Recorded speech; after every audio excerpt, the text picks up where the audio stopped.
સુરતના વેડ રોડ ખાતે બપોરના સમયે ઘરેથી નજીકના મંદિરમાં સેવા આપવા જતી 17 વર્ષની તરુણીને મદદ માટે રોકી છેડતી કરનાર 25 વર્ષના અપરિણીત શિખાઉ રત્ન કલાકારને સિંગણપોર પોલીસે ઝડપી લીધો છે। મળતી માહિતી પ્રમાણે મૂળ બોટાદનો રત્ન કલાકાર તરુણીની છેડતી બાદ 4 કલાક સુધી રખડ્યો હતો અને એક મહિલાની પણ છેડતી કરી હતી।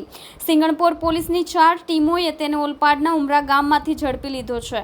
પહેલા 200થી વધુ સીસીટીવી કેમેરા ચેક કર્યા હતા। પોલીસ સૂત્રો દ્વારા પ્રાપ્ત થતી વિગતો મુજબ સુરતના વેડ રોડ ખાતે અઠવાડિયા અગાઉ બપોરના સમયે ઘરેથી નજીકના મંદિરમાં સેવા આપવા જતી 17 વર્ષની તરુણીને સોસાયટીના ગેટ પાસે જ 35 થી 40 વર્ષના અજાણ્યાએ પેટ્રોલ લીક થાય છે કહી બાઇકનું સ્ટીયરિંગ પકડવા અટકાવી હતી। બાદમાં અજાણ્યાએ તેનો હાથ પકડી ગંદા ઇશારા કરી પેન્ટનું બટન ખોલવા જતો હતો ત્યારે તરુણી ત્યાંથી ભાગી છૂટી હતી। બાદમાં ઘરે પહોંચેલી તરુણી ગુમસુમ બેસેલી હોય તેને જોઈ રત્ન કલાકાર પિતાએ પૂછતા બનાવની જાણ થયા બાદ સિંગણપોર પોલીસ મથકમાં ફરિયાદ નોંધાવી હતી।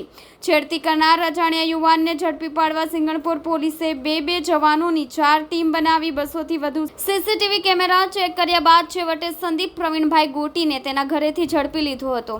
વરાછા હીરાબાગ ચોકડી પાસે એસપી ડાયમંડ ક્લાસીસમાં હીરાકામ શીખવા જતા સંદીપની પોલીસે પૂછપરછ કરતા તે અપરિણીત હોવાનું જાણવા મળ્યું હતું। પોલીસે જે ફૂટેજ ચકાસ્યા હતા તેમાં તે તરુણીની છેડતી બાદ 4 કલાક સુધી જુદા જુદા વિસ્તારમાં ફરતો દેખાયો અને મહિલા કે યુવતી દેખાય તો તેની પાછળ જતો નજરે ચડ્યો હતો। તેણે અન્ય વિસ્તારમાં એક મહિલાની છેડતી પણ કરી હતી।